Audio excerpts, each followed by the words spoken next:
I'm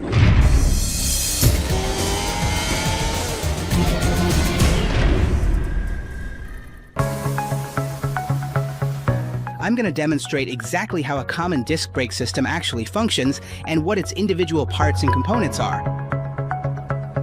This is the wheel hub assembly, the brake disc, the caliper or brake caliper assembly, the tire, and the corresponding lug nuts. The wheel hub attaches to the vehicle's chassis and holds the disc and the wheel. It has an internal bearing with a very important function because it allows the wheel and the brake disc to rotate smoothly. This is the disc, which in this case has two plates with internal ventilation. The pads press against the disc, creating friction to slow down the wheel.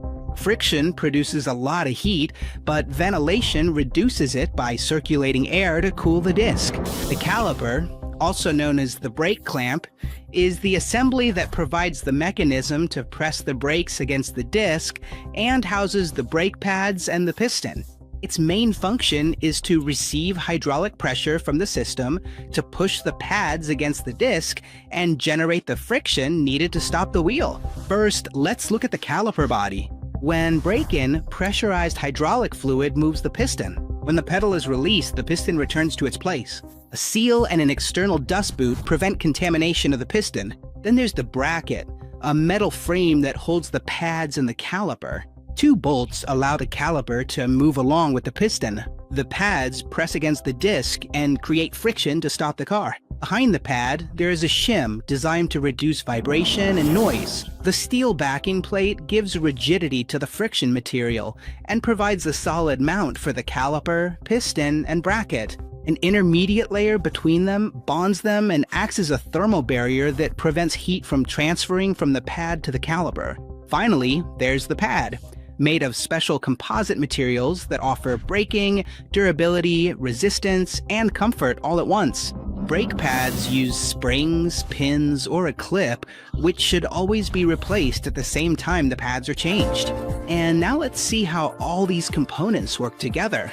The braking process is a transfer of mechanical force through hydraulic pressure. When braking, pressurized brake fluid enters the caliper. Hydraulic pressure pushes the piston and forces the inner pad against the disc. When the inner pad stops, hydraulic pressure pushes the caliper body along its bolts, pressing the outer pad against the outside of the disc. When the brake is released, the internal piston seal returns and retracts the piston. Let's look at this again from above.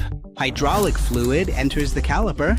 The piston pushes the inner pad against the disc. When the inner pad makes contact, the outer one presses against the disc. Once both pads bite the brake disc, the necessary friction is generated to transform the kinetic energy of motion into thermal energy, or heat, thus reducing speed or stopping the vehicle completely. So that's how it works then. Explained plain and simple, this piece of engineering applied to your car's safety.